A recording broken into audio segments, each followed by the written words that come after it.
Welcome to our UFC 274 post show. I am John Pollock, joined by Phil Chertok on a night that produced perhaps the knockout of the year, one of the best one-round title fights you're going to see, and one of the absolute worst five-round title fights you're ever going to see. Hello, Phil. Hi, John. Great to talk to you. It's been a while. It has been a while since we have done one of these, and what a card we have to dissect tonight. This ran the gamut. A card that produced 10 decisions, one of which was just one of the most head-scratching fights you are ever going to lay your eyes onto, which maybe produced the best called fight of 2022. I was thinking the same thing. I was like, this is what you pay these announcers for, because that was definitely the most entertaining portion of that title match.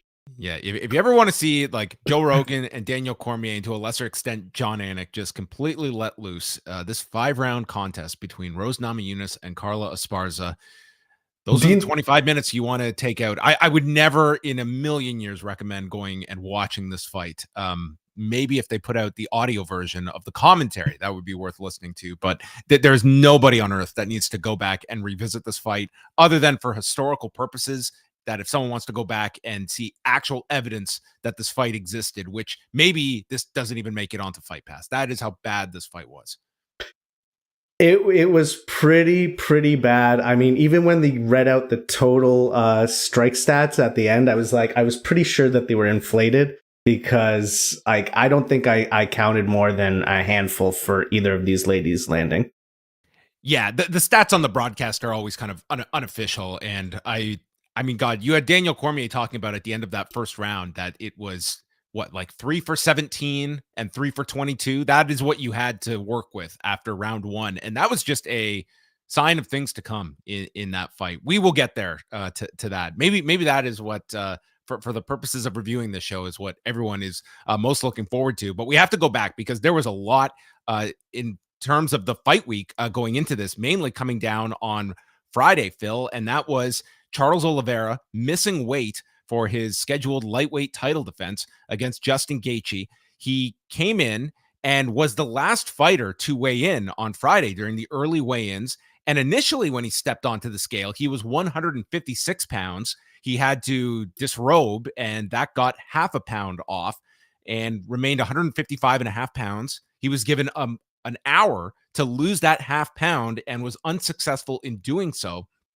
He had come out, and there has been some complaints about the scale and how it was calibrated. There was one other fighter, Norma Dumont, that missed weight as well, but everybody else did make weight. So I don't know if that is something that will be looked into further. But what was some of your takeaways about everything involving this scale and Charles Oliveira ultimately vacating the UFC lightweight championship, which remains vacant coming out of tonight's main event? Well, I mean, certainly it added some drama to the weigh-in proceedings, which were sort of an afterthought and have been an afterthought for myself for the last few years. It interrupted a thrilling Bellator card that was in the middle of the day to give us some more MMA news and excitement. This was not a very courteous weight miss or something. I was literally on my way out the door to go to a wedding. And I'm just like literally finishing my last story, and it's going to be, it's just like the weigh-in results. You know what I mean? Yes. And then like an hour before, we find out that he misses by half a pound. So I'm literally waiting on my computer before I have to go out, and he doesn't make weight. So it becomes like your headline story instead of just, well, he loses the half pound. I mean, the fact, Phil, number one, the many questions I had was this weight scale problem. To me, that's what your team is addressing immediately. Like, the UFC is monitoring your weight throughout the week. If there was some giant inconsistency, you would think that's being addressed in that hour rather than someone going to try and cut weight that he believes he has already lost.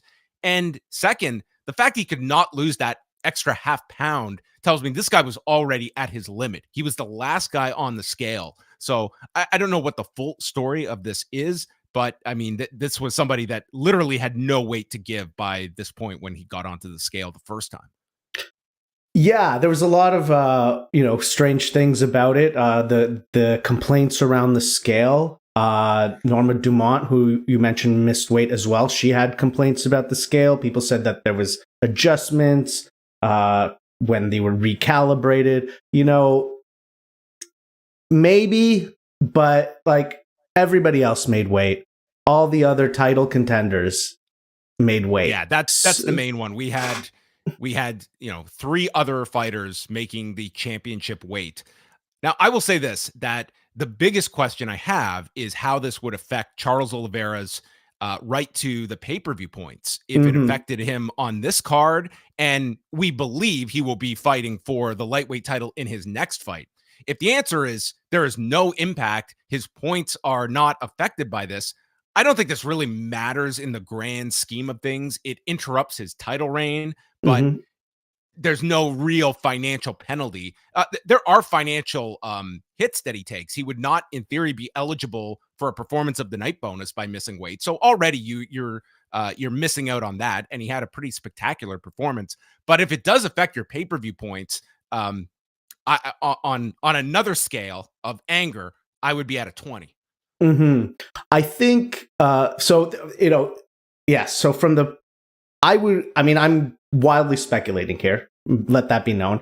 I would speculate away. I would suspect that the points on this pay-per-view would not be different because I doubt that technically he was not stripped of the title until the fight began. So it would all come down to how that language is stipulated in the contract, and it could be. I mean, it would be a real hit if that somehow impacted his points because you are still selling this pay-per-view off of him and Justin Gaethje's name in that main event. I would think that would be a really terrible tactic if that was somehow affected him for this fight. But then it also brings up the question for the next fight where you're not technically the champion, but you would be potentially headlining that pay-per-view, which non-champions do at times and circumstances are cut into those points. Yeah. So regarding this one, I would suspect that it wouldn't affect his points for this one because I doubt that the actual bout agreement, which is what would give him pay-per-view points, would have some clause that says if you're no longer champion at the time of it's too wild to imagine. But in the scenario of the next fight, I do think it could play a factor if the UFC chooses. It's up to the UFC to choose how much they want to squeeze out of him. Maybe they want to be nice and, give him the exact same contract, which I think they probably should do. Because another aspect also of this weight cut thing was we've seen this before. We've seen people in Vegas who make that scale, and Keith Kaiser, he yells out that number real fast and flings that weight right back down the scale line, and you'll never see that number. And on Friday, that commission person was being very, very diligent, far more diligent than we've seen others. So, I think there's a little bit of leniency that I can give Charles Oliveira, even though it is a weight miss, regardless of what the scale situation was. Right. And I mean, this is somebody that famously missed weight 4 times, but that was at featherweight. He has never missed weight at lightweight. So, and I would say, just to kind of put a bow on that, is that with the UFC, like, there is also the incentive that you probably want this guy to come back and fight rather quickly. Let's not upset this fighter either. That, I mean, you are in business with this person. That's too. right. Not to say Charles Oliveira is your be all end all, but nonetheless, they're going to want to put that lightweight championship fight together before the end of this year. And let's make that as easy of a transition as possible.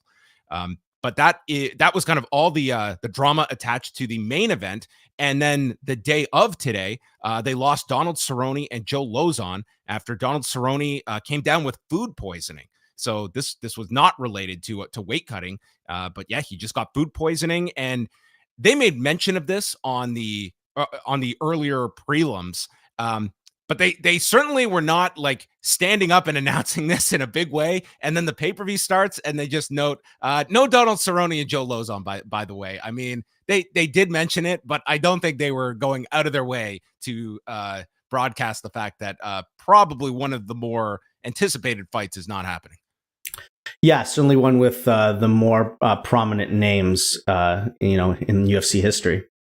So that will be rebooked in theory for another card coming up. But unfortunate when you make the weight and you're ready to fight, and now they've got to find a new card for this fight. And one of the big things was these two wanted to fight in front of fans. They did not want to do this at the Apex because this was going to be taking place last weekend, and they were successful in getting it moved to tonight's fight. So Chaos Williams and Randy Brown was moved up to the pay-per-view main show. But we're going to start things off with the main event, going back to Charles Oliveira and Justin Gaethje, and they had quite the act to follow in the 5-round strawweight championship fight. In this crowd, what a crowd tonight, Phil. Did you love this crowd or did you hate this crowd? Because I saw a lot of hatred for this crowd throughout the night. In their defense, they got some pretty bad fights at different times. In others, I thought it was completely unwarranted, some of the booing. But by the end of this strawweight fight, I think they got everything out, and then they got a pretty great main event at the end of the night. I didn't hate him or love him. It kind of, all these UFC crowds seem to blend together. It's only like the really outstanding ones when they go to like the last one in England, or when they go to some like leaner markets that are really notable. But they were definitely a little bit annoying with some of the boos, but then at times they were definitely warranted. And, they entertained themselves in other ways as well throughout the evening. So the main event sees, just immediate action out of the gate, where Justin Gaethje clearly has a game plan of chopping down Charles Oliveira's legs, but in the process gets caught with a series of right hands as Oliveira's putting him against the fence, and Gaethje knocks down Oliveira. There's a left hook to Oliveira, and all of a sudden he's cut and comes back with a flying knee, and then he pulls guard on Justin Gaethje, and he clearly wanted to be taking this fight to his back, and Justin Gaethje wanted no part of this, just escaping his guard and standing up with him. And Gaethje is, Phil, this guy was just putting everything into these strikes to the point he just goes for this bomb that he throws at Charles, missing. Dude falls down. He loses his balance from the power that he is trying to load up on this guy. It was like an unbelievable amount that he was just trying to end this. And Oliveira drops Gaethje, goes to the back, and then he's fishing for his arm. He's going for an inverted triangle, and boom, goes to his back, and he submits Justin Gaethje, who taps out and then goes out at 3 minutes and 22 seconds of the first round. This was just nonstop for 3 minutes and 22 seconds. I thought this was one of the better one-round fights you're going to see. Sub one-round fight. Oh, absolutely. Back and forth action on the feet, on the ground. Both men went down at points. The action started right away. You mentioned the Gaethje leg kick, and then he eats that right hand. And what it seemed like once he ate, it was like 2 right hands that he took.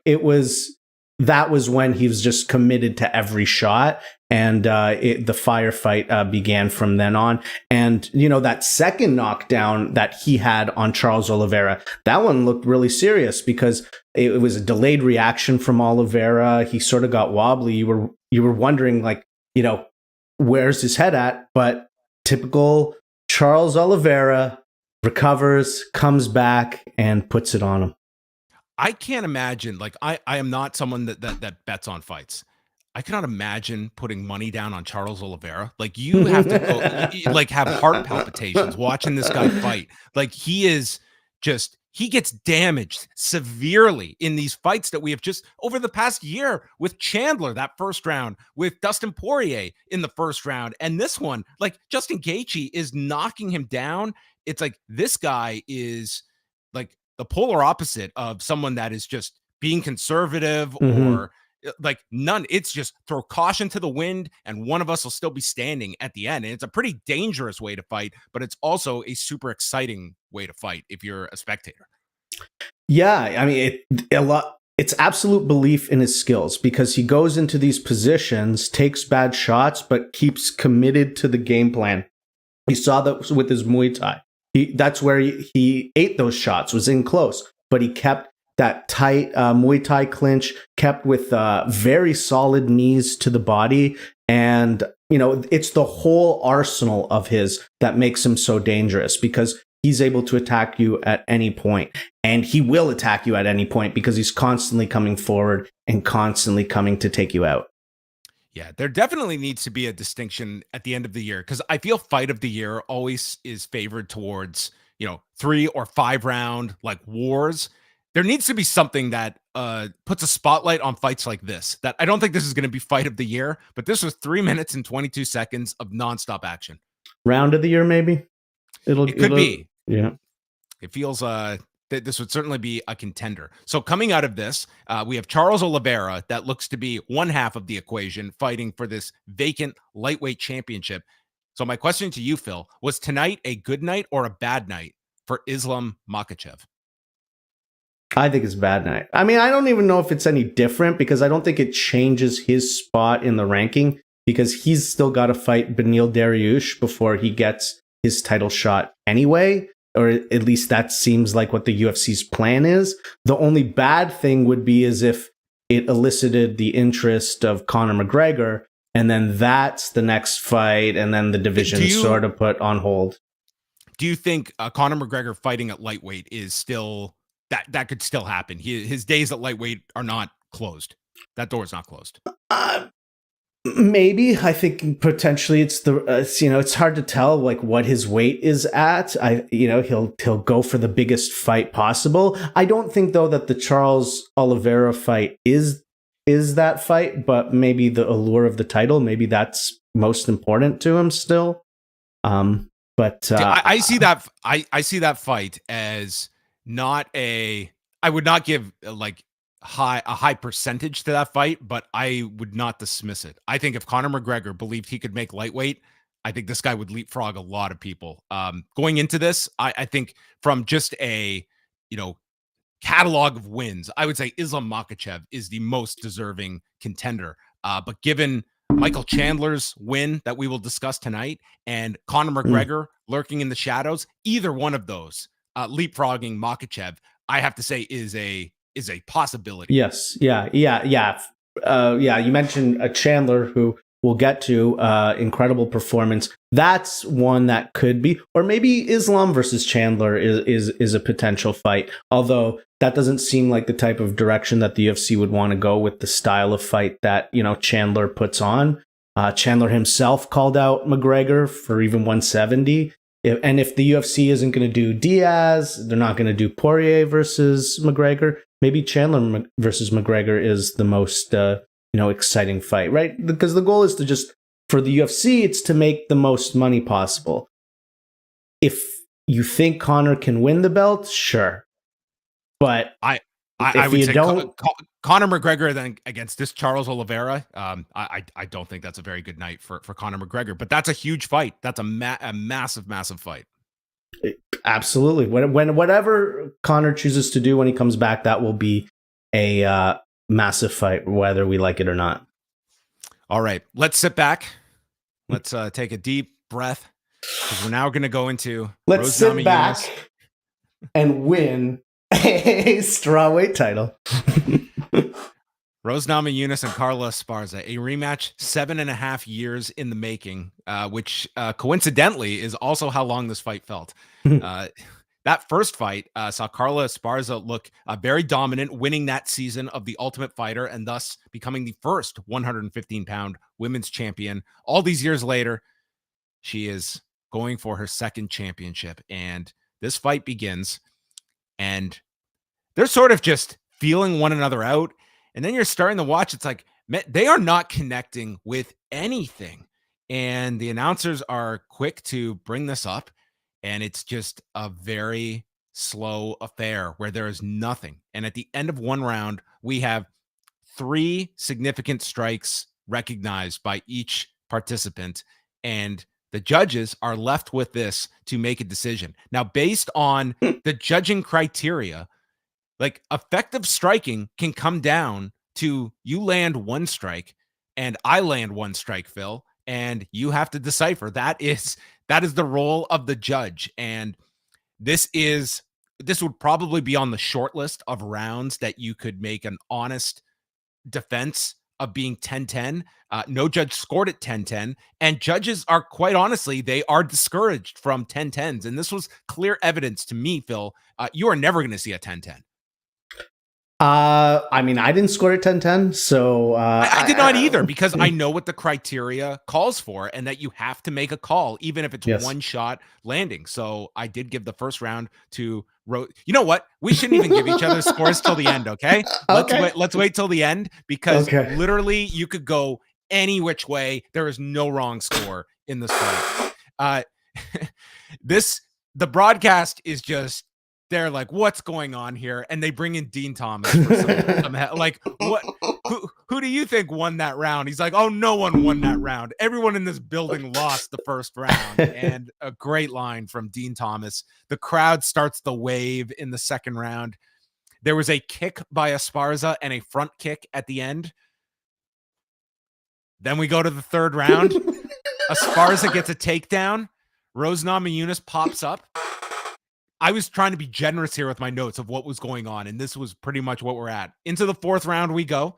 Esparza shoots low for the leg, briefly gets her down. I will say this, Esparza, I am not going to say Esparza was without fault in this fight, but it was clear that she was at least trying to initiate a wrestling game plan, although not an effective one. And I would say she showed more aggression, especially in those middle rounds, but we are really just parsing at activity in this round. Rose Namajunas, to me, I was just like, literally after 3 rounds, you very well could have had a case where you have lost this title now on paper and you have to finish this fight. She is not getting any of that in her corner. In fact, during one of the rounds, Pat Barry is telling her, listen to those boos. You hear that reaction? You're doing it right. I just thought this was like such a failure on so many levels, that like, you are in the midst of losing your title, and not because you are being beaten by a superior opponent, a superior game plan. It's because you are not initiating anything. You are giving these judges a blank page to assign any score that you cannot argue. It was very frustrating just to watch and see this title fight, this title essentially, like, you're just throwing it up in the air and it's going to land on one of you. You've done nothing to make a case for either one of them themselves, to be honest. Yeah, and also Trevor Whitman didn't have the best advice either, and he's somebody who's typically very good in the corner. It seemed like, they had this game plan of measuring the distance and then slowly increasing the output, but that never happened. There was no increase in output, and Trevor Whitman, he kept saying, oh, now do this a little more, but there was no intensity. There was no emphasis on, being more aggressive and taking those later rounds. So Esparza is shooting in the fourth round. Rose connects with a right hand and then gets taken down by Esparza, but Rose escapes. I will say this, on the few times she was taken down, Namajunas had no problem getting up, like a complete 180 from the first fight, where it was Esparza constantly taking her down and then raining down with ground strikes. And that was the difference, and essentially breaking Namajunas after 2 rounds and then finishing her in the third. And then the fifth round, Esparza lands with a left hand. Rose just faints and faints and faints, and she gets a takedown at the end of the round. So after 5 rounds, I scored this 48-47 for Carla Esparza. I gave Namajunas rounds 1 and 5 and Esparza the middle rounds, and that was enough to win the championship on my scorecard. Phil, you could go 50-45 either way. You could go 48-47s. You could go 48s. Wherever your scorecard lands, you're not going to get an argument from me. So what did you have? So I had Rose winning this. I actually had almost the exact same scorecard as you. I gave Rose the first and the fifth, and then I also gave her the third.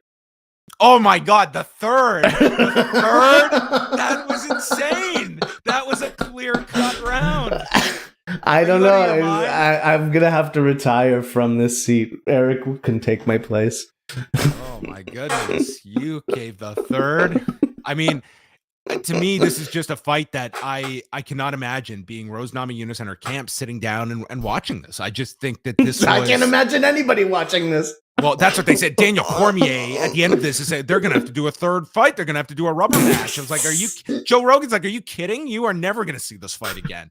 John Anik was he the one with the line, you sell that to Dana, Daniel. Oh yeah, that's right. You convinced Dana of that one. I mean, this is going to be we will see how polite Dana White is at the press conference afterwards. I mean, this, like, literally Rogan, first of all, for a lot of the complaints that Rogan gets, his recall of certain fights, like Daniel Cormier is trying to remember the fight Anderson Silva had with Damian Maia, and then Rogan is like going back and he's like going through sequences from that fight that happened in 2010. Like, we're talking 12 years ago. This guy's just recalling it. And then it's just a game of like comparing it, like, what fights were worse than this? And I don't think they came up with one. They mentioned like Derek Lewis and Francis Ngannou.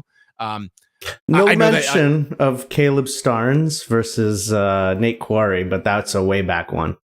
Yeah, I think that fight was better than this, to be honest. I mean, there were comparisons. Jens Pulver and Dennis Hallman, when they had their 5-round fight, that was a pretty uneventful fight. But for this one, and especially probably the numbers watching this fight, I think that this will go down as like an all-time legendarily bad fight. Probably the worst of the year, unless we are in for something god-awful. We will see. Yeah, and it puts Rose in such a tough spot because they're not going to book this rematch. They will not book this. She will not get a rematch as long as Carla Esparza is champion. 100%. I cannot fathom them trying to sell this fight again. Yeah, so Joe was pretty good too in the post-fight interview with Carla, because he was trying to be polite. He was trying, but then he just got going. He's like, it was just so interesting that she wasn't trying a lot, and we started talking in the booth that nothing's happening. When these two women go back and listen to this, like, dude, they had no filter. Like, they were just dogging this fight. Like, Joe was calling it the dud of all duds. And you know what? Like, sometimes fighters can be extremely sensitive when it comes to criticism, but me as the viewer, I want to hear what their honest thoughts is. And you are not going to hear that level of criticism on too many major league sports broadcasts. I appreciate that candor if that's how they honestly feel about a fight. Absolutely. That's sort of like the double-edged sword of a lot of the UFC, right? It's like they wouldn't have a stand-up comedian be on the broadcast in other sports. They wouldn't have a commissioner or head of an organization say that, they thought a fight sucked or a match sucked. But that also has, negatives that we experience frequently as well. But tonight, I thought, I agree with you. I thought Joe did actually a really good job, particularly for this fight. And even some of the other stuff on the main card. So then we go to the lightweight contest between Michael Chandler and Tony Ferguson. Very important fight for Tony Ferguson, who is 0-3 since May of 2020, coming off losses to Justin Gaethje, Charles Oliveira, and then Beneil Dariush a year ago, and was all over the headlines this week for a lot of his comments about his treatment in the UFC, speaking about the need for health insurance among fighters, stating a lot of things that very few fighters talk about publicly, but especially not on a like UFC media day, for instance, like doing it in that type of setting. I don't know how many would be vocalizing those thoughts outside of, say, like, it's one thing to say it on the MMA Hour. It's another to do it like on a UFC branded event. Mm-hmm. Yeah, I mean, it's as we talked about in the previous show, it seems like he's reached a point where it doesn't even seem like he wants to work with the organization. I mean, I'm sure he wants to still be one of the top fighters in the world and fight the best of the best, but he has nothing nice to say about his working relationship with the UFC. And so, he wasn't afraid to share it. And the fact that, he's been on a losing streak, there's a lot of things going into this that could have made this his last fight in the UFC. Just going back for a minute, this might happen a few times tonight to the Strawweight title fight. This is from Sean Al-Shadi at MMAfighting.com. Dana White is asked at the press conference how he scored Esparza versus Namajunas 2. His quote, I don't even know, man. I started zoning out like halfway through it. Dana didn't even make it to the end. He started watching Canelo Bivol. He probably was. Yes. Yes. Did you have two screens going? No, I was making notes because it was right during this fight. So I'm gonna have to go back and see what happened. From Aaron Bronstetter, Dana White says that Charles Oliveira still received his pay-per-view points for tonight, is unsure about what happens for his next fight. So that's, 50% at least very good for Charles Oliveira that his points were not affected tonight. And I guess we'll see how that's structured for the next fight as well for him. If he doesn't lose any points, then I think like this is this really is not the disaster it's painted as. If he doesn't lose any points, this is a win because what's that line? There is a champion. His name is Charles Oliveira. That's a great gimmick, man. Whatever it is. I'm sure we could put it on a t-shirt. The champion has a name. It's Charles Oliveira. That's a great line. I love it. Well, we had a great fight here with Chandler and Tony Ferguson. So early on, Tony Ferguson is looking the best he has in years. As he connects early, drops Chandler, who's backing up against the cage. The whole crowd is chanting Tony, and Chandler responds with a huge double leg takedown. Ferguson is defending very well off his back, throwing a lot of elbows, but then Chandler eventually just starts dropping huge strikes on top and ends the round in pretty emphatic fashion. I still gave the round to Ferguson, but Chandler made it very close by the end with what he was doing on top. I saw this as like a toss-up round. Yeah, I gave it to Chandler. I was a little on the fence about it because clearly Tony had done some really good damage in the first half of the round and even off of his back. But then, the strikes Chandler was landing, elbows that he was landing at the end. So and he was cut up. He got cut up too.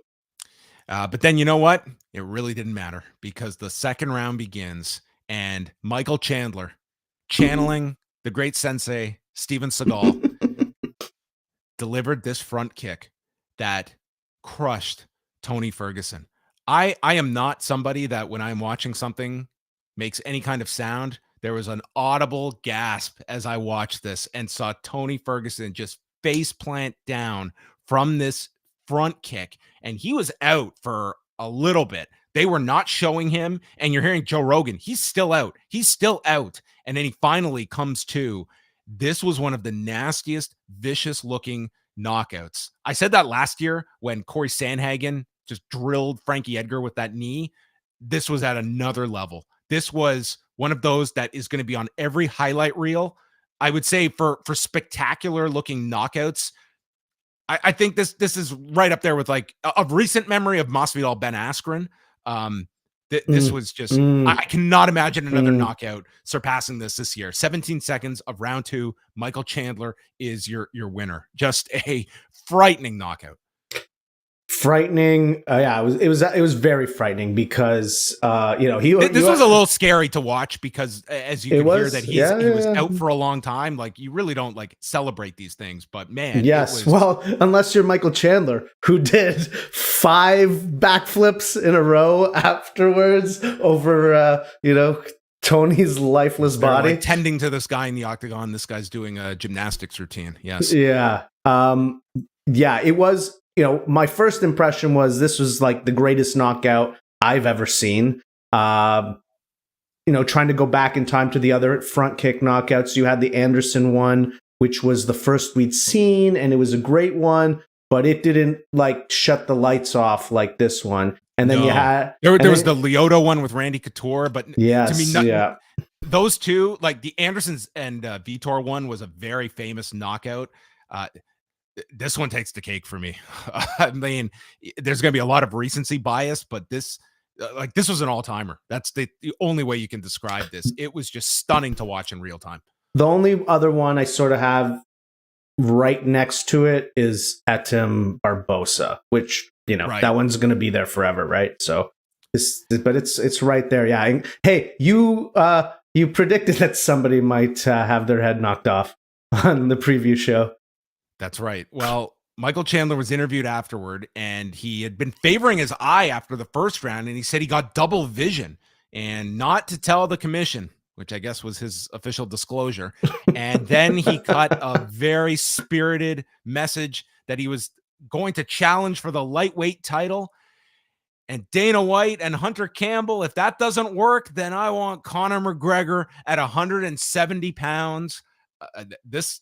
I think Michael Chandler, you could not have put a performance forward that this was the most valuable. This is the most valuable 2-2 fighter that they have in this promotion. I mean, it's just been 4 incredible performances from Michael Chandler, and this is the kind of performance where something like this, you leapfrog people. Like if you have an Islam, the commercial for this after Oliveira and Chandler come out of this, very easy rematch to sell. I think Chandler, he will be in a major fight in his next outing. Like this was an all-time knockout performance, and that is going to have a ton of currency with your audience. Yeah, and it was a great promo afterwards, well delivered.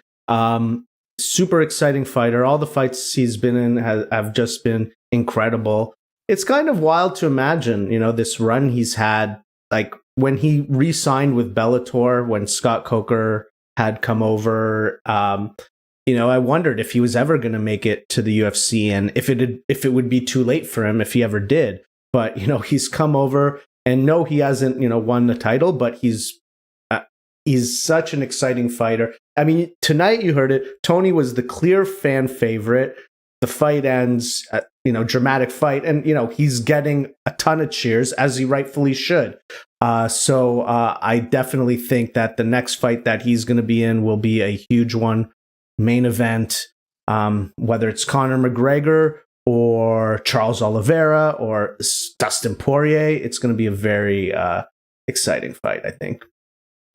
So apparently Dana said that, first of all, he said tonight was not make or break for Tony Ferguson. Says that he looked damn good in the first round, but feels Tony needs to take time off after that knockout, and that he feels Chandler and McGregor would be a fun fight, but the Conor's hurt and not ready to come back, so they won't explore potential opponents for him until he is ready. That coming from Aaron Bronstetter. So yeah, with Michael Chandler, it'll be interesting wherever he goes. I do believe this guy will fight for a championship again in the UFC. He's 36, and this week so much was on Tony Ferguson and how important this fight was. If you look at Michael Chandler, like a loss here to Tony Ferguson, this was a fight this was not like fighting Justin Gaethje or Charles Oliveira or even Dan Hooker, where, I mean, these are all the top rung of lightweights. You lose to Tony Ferguson, I think that eliminates any kind of title aspirations for Michael Chandler at that point. This was a fight I think he needed to win to stay in that deep end of the lightweight pool, and he did it in such spectacular fashion that him fighting Charles Oliveira next for the title is not out of the realm of possibility. And going into this card, I would have said that fight coming out of this show probably not going to be happening. Yeah, especially if it's a quick turnaround, because, hey, if Conor's not going to be available, you can do that fight in the summer and then still get another lightweight title fight before the year's up. Mauricio Shogun Rua and Ovince St. Preux.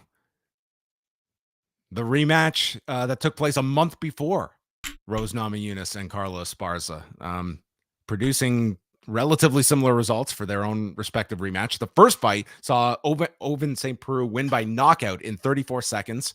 This was the opposite. The first round saw OSP with a lot of front kicks to the chest of Shogun, which was all red after this round. Second round, crowd is not into this at all. Shogun's just circling around. He lands the right hand on OSP and then delivering some leg kicks. And then in the third, the fans start putting their phones up with the flashlights on. Joe Rogan, what are they doing? What's happening here? And he's having this explained to him. They're putting their phones on. And Joe Rogan is just amazed that this crowd in unison is all actively doing this together. And that was the most exciting part of the third round. Shogun is tiring out. He gets cut around his eye. And St. Preux is just using jabs, throwing some body kicks. And then Shogun just like circles away at the end of this, like not really engaging at the end of this. This was a really poor fight. And at the end of it, I had Ovince St. Preux winning 29-28, and he got the split decision victory. There was a 30-27 and two well, two 29-28s in opposite directions for this one. So your winner is Ovince St. Preux. 2-0, so they don't have to do the rubber match, I guess. Why not? Who cares? Let's do it anyway. Run it back over and over and over and over again. You know, the fight we need. Hey, one more fight for Shogun, right? That's what he says. He wants one more. He wants to do one more fight. This was not such a performance where I think you look at it and he won't get that next fight. I think he will get one more fight, and I think that's probably it for Shogun. I mean, the wars that this guy has been through, he is 40 now. They were going through it. Like, there was so little to talk about in this fight. They just ended up going through his resume, and it's stunning. The fact that this guy, his pro debut was 2 weeks before the first Tito Ken Shamrock fight. Mm-hmm. Yeah, legendary fighter. It's always tough to see them, at a stage in their career. But, he didn't get completely dusted here. So, it's still impressive at 40 years of age that he's able to compete at a high level of MMA, even if he's not able to get the win. How low do you go for an opponent for Shogun in the next fight? Like, Ovince St. Preux, like, it's pretty much, I mean, you're looking for the biggest name value, right? Or you want to put somebody over, but I mean, it's such a weak division that maybe there's somebody who can come up from 185.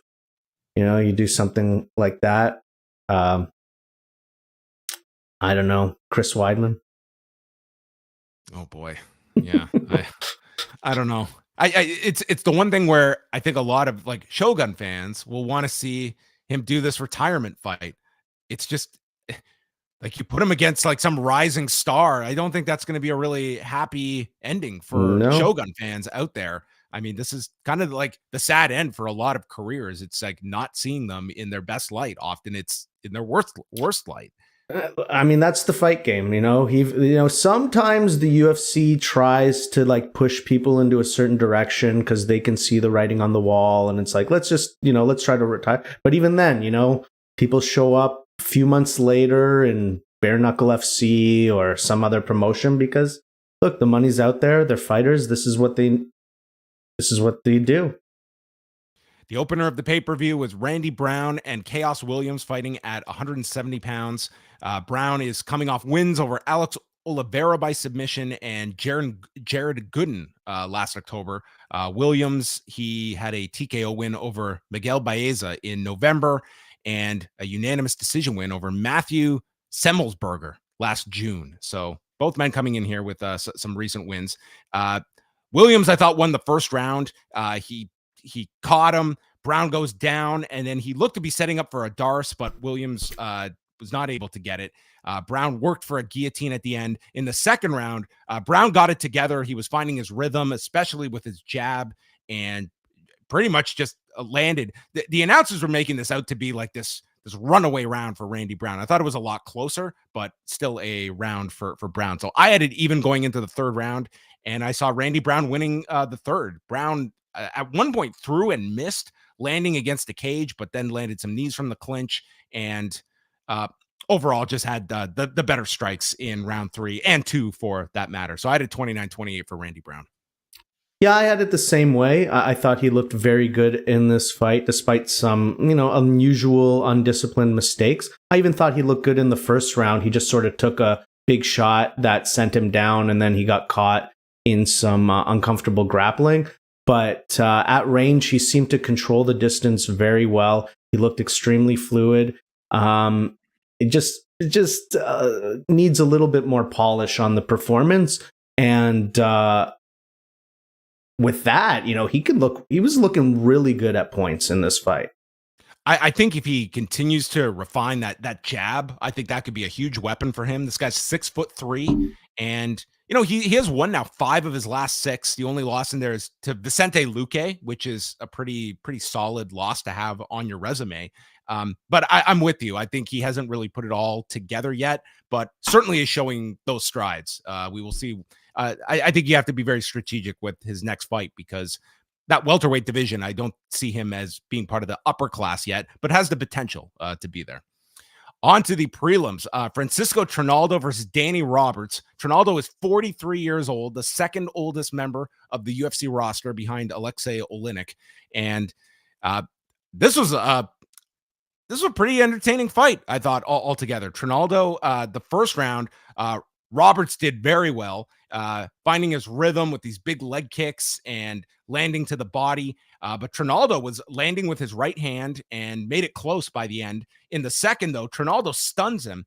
And this was a case of multiple times where he stunned Roberts, but then just went to like clinch with him and didn't really follow up enough, even though it appeared that Roberts was getting hurt here. Trinaldo cracked him with a left hand, then an uppercut and a body shot. This was becoming a very dominant round for Trinaldo, and it was just in the final 20 seconds that Roberts got up from half guard and just swung wildly with him. Into the third we go, and Trinaldo stuns him again, clinches him, and then lands over the top, follows with some jabs, and then it ended with Roberts walking into this brutal uppercut. So Francisco Trinaldo winning this on scores of 30-26, 30-27, and 29-28. I went 29-28. I didn't give the second a 10-8, though it was close. Yeah, I had it the same way as you. I don't know. I just didn't see the 10-8. Maybe I don't know. I was a stickler for it today. But Trinaldo, 43 years old. I mean, we compare that to Shogun. You know, you look at his losses. Like he's only lost to some really, really good fighters. Wins over Paul Felder, Jim Miller, Bobby Green, John McDessie. Like he's one of these guys. And that was a lightweight. Like this dude is like pretty compact. It's amazing this guy was getting down to 155 at the frequency he was. Like this was his 25th fight in the UFC. You don't like associate him as being like as long tenured as he's been, but that's an incredible amount. And the fact he is fighting at this level, you know, Danny Roberts, quality guy at absolutely 170 pounds. And yeah, you look at him and, you know, he's got 2 wins in a row now. Yeah, 2 wins in a row, and it's, you know, 5 of the last 6.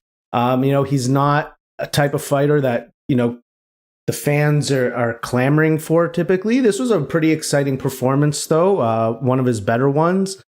So maybe he gets a more prominent spot going forward because, you know, he's 43, so they can't all be. He's got to pace himself to 50. Yeah, they can't all be like Glover. So this card was very much a roller coaster effect. There were some ups, there were definitely some downs, and the next one was a down. This was Macy Chiasson and Norma Dumont, who missed weight at 146.5 pounds. And we start this. This is where we got some entertaining exchanges between Joe Rogan and Daniel Cormier, where Joe Rogan just said, weight cutting is stupid. It should just be gone. There should be no weight cutting. And in a perfect world, Phil, that'd be awesome. That'd be awesome if we had no weight cutting and everyone just showed up and they fought. That's never, ever, ever going to happen. And no. Daniel Cormier just disagreed. He was like, you know, you've got a long time to recover after doing this arduous torture to your body before an athletic competition at the highest level. So Rogan said, hey, stupid. And John Anik backed up Joe Rogan. But listen, weight cutting is never going away. I don't see even any drastic changes to weight cutting unless we got just I don't even think one UFC related like weight cutting death would lead to major change. I think it would have to be something like many casualties that would force some kind of changing to this. I just don't see us doing any kind of changes to weight cutting as it's just drilled into all of these fighters. I think the only thing that you can really do is do what boxing does. You have more weight classes. And that's going to upset fans too of having all these weight classes. But for the health and safety, that is the way to go of not having these gigantic 15-pound differences between weight classes. And all of this was, you know, they were talking about Macy Chiasson, who had returned to featherweight in her last fight. And actually she had missed weight in the last fight, but on weight here. And they're talking about the fact that, you know, what would happen if Amanda Nunes retires? There is no one else that is championship caliber at this weight. No disrespect to these two that we're calling. Let's be real here. I mean, this was just the biggest just denouncement of this women's featherweight division was, listen, like, are we honestly looking at a future champion in this cage? Not a chance. And so this title is basically here for Amanda Nunes. Well, it was funny because they started with, well, it's like, the division's so thin, so maybe Macy or Norma, they're real close to a title shot. And then they start sort of going down the thought process of what that means. And that's how they get to, the state of the division. Is like, well, originally this title was made for Cyborg. It's like, oh my God, this is just amazing. Hey, this is amazing. Gina was in the crowd. Maybe they'll bring her back. She could use the work. Gosh. Yes. Gina Carano was there at the building. There's not a whole lot to talk about this. Like, Macy Chiasson would take her down and then just clinched against the fence. The crowd was restless here. Won the first 2 rounds, and then in the third, Dumont was at least able to land some strikes here. Connected with an overhand right, and Chiasson just kept going back to clinch work here. So Chiasson wins by split decision, 30-27, 29-28 for Dumont, and 30-27 for Chiasson. I didn't see how you gave the third round to Chiasson. I don't see a 30-27. Yeah, I did not understand. All she did was hold her on the cage, and Dumont was landed good. Yeah, she hurt her. It was that was not a close round. Yeah, so very weird. Did not see, and 2 judges had it 30-27 for Chiasson. Bad fight, and Chiasson acknowledged afterwards she wanted to prove that she can wrestle and grapple, but maybe I proved that too much in this fight. And she wants to compete at bantamweight and featherweight because Joe Rogan and Daniel Cormier want to eliminate the 145-pound women's division. So that was that. She didn't even call out the champion. She probably could get the title fight if she did. They'll probably just give her the title at this point. They're like, you know what? Amanda's got to do this fight with Juliana Pena. She's busy at 135. You keep the title warm for her, okay? You can defend this. That's right, yeah. Brandon Royval and Matt Schnell. I was looking forward to this at flyweight. It did not disappoint. Matt Schnell, they noted his mother had just passed away while he was doing his fight camp. So going into this one with that. And there's a left hand that lands for Schnell, dropping Royval. And then another shot he lands and he gets on top of him. He rolls for a guillotine on Royval, but loses it. And then Schnell is like on all fours. His neck is pretty much just like, take it. And Royval did. He took the neck and got his own guillotine, and Schnell did the double tap to get out of this one and was submitted at 2:14 of the first round. So that is 9 first-round finishes for Brandon Royval. And yes, he is coming off of a split decision over Rogerio Bontorin in January. So 2 wins now for Royval, who's an entertaining flyweight. Yeah, very entertaining flyweight. He's got a very dominant win over Kai Kara France, who's kind of like the next guy in the wings for a title shot. So he's definitely somebody who could get his own title shot in the future. And the roller coaster, that was an up. Next one was a down. Blagoy Ivanov and Marcos Rogerio de Lima. And Ivanov they stated, had an undisclosed injury, and Joe Rogan was trying to investigate this, noting, well, he's got knee pads on. And De Lima gets kicked low, delivered a kick low and got a hard warning from referee Mark Goddard, as he called it, stating that was a little bit reckless. And there were some right uppercuts that crack Ivanov. Into the second round, Ivanov lands with a 1-2 combination. He's putting some other combinations together, and then a big left connects for him, and then he's fighting for the underhooks. De Lima tries to slow him with his jab, more left hands and clinch work by Ivanov. And, Joe Rogan is talking about, hey, listen, this is kind of an Ivanov fight.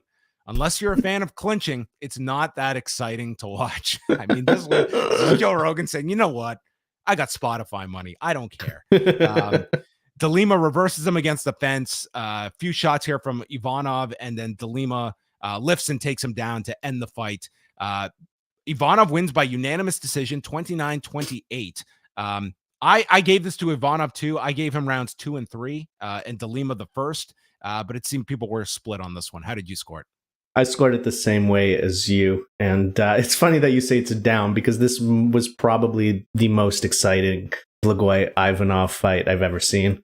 Well, that is something. I mean, the guy has an unbelievable life story. This guy was stabbed in a bar 10 years ago.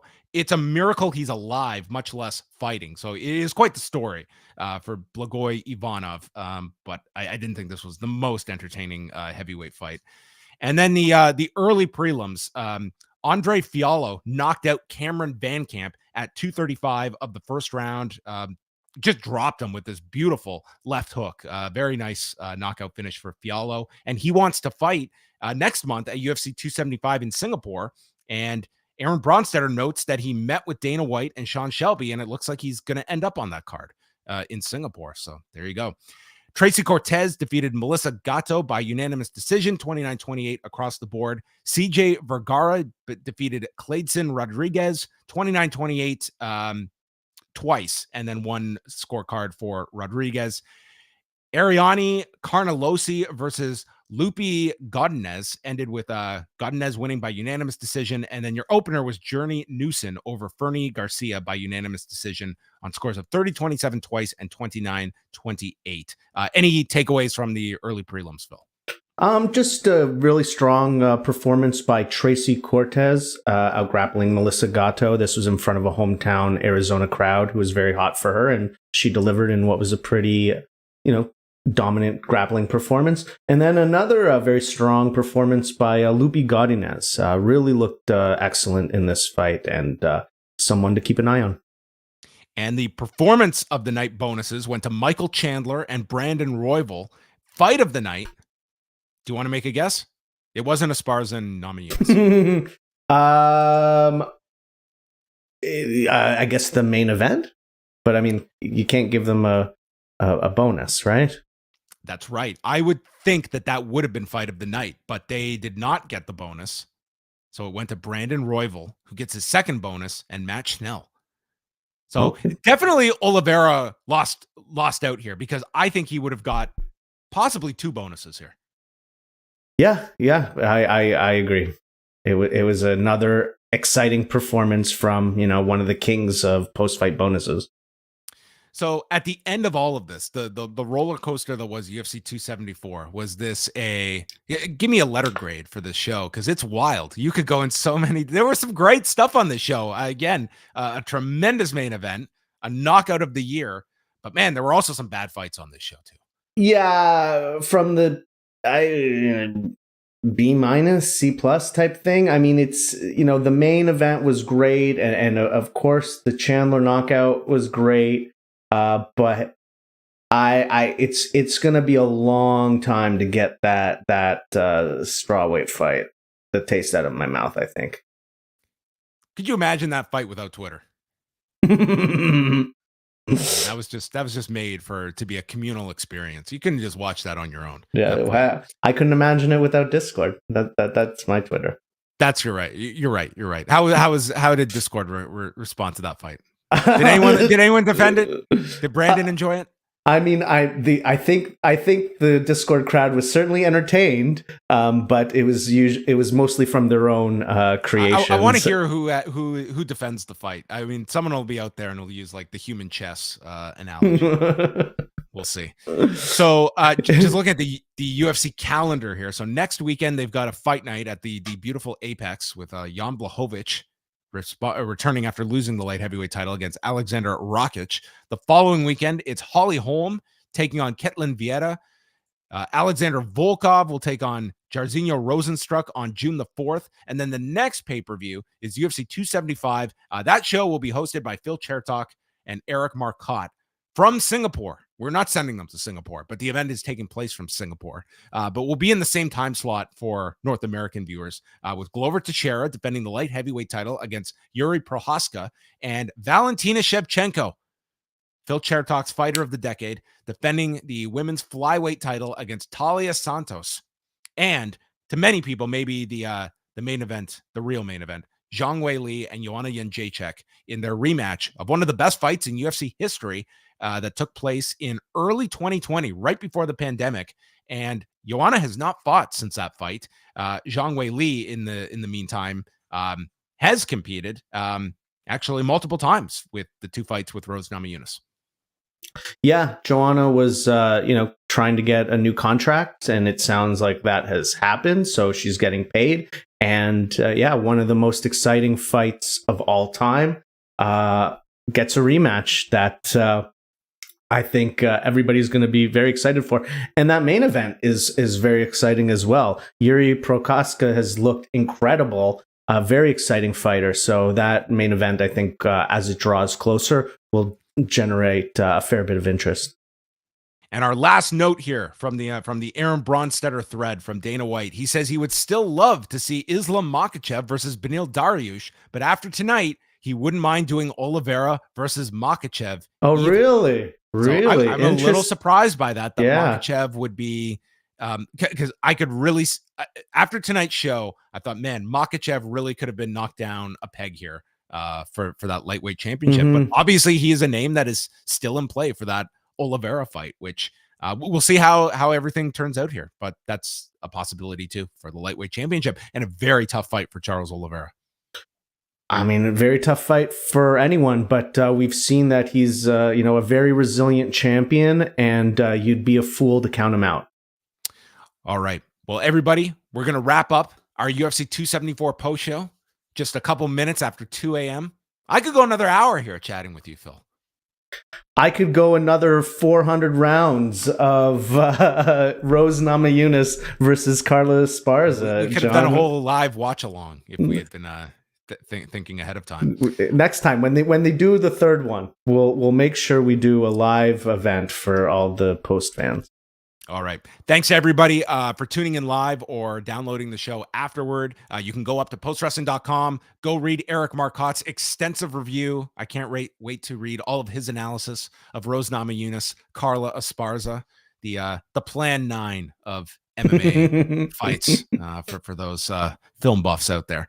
So that's it. Next UFC post show will be Eric and Phil on Saturday, June the 11th. So circle your calendar. We're always live after each UFC pay-per-view, and go check out the Discord. How can they jump into the fun that is the Discord on a nightly basis? It's always kicking in the Discord. Yes. We're always popping off in the Discord, as the youths say.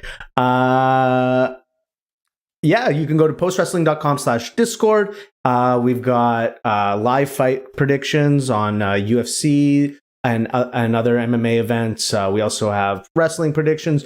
We've got Formula One golf predictions, people sharing their Wordle scores, Doctor Strange movie reviews, constant debate about who's the best Spider-Man. It's just your one-stop shop for all pop culture social interactions.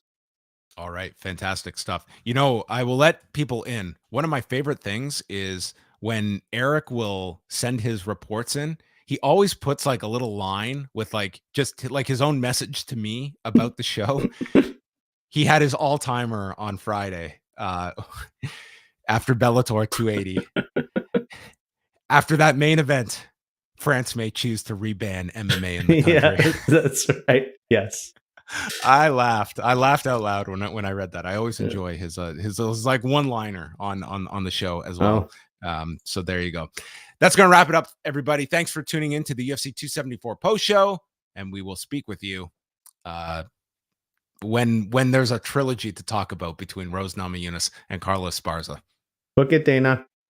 Good night.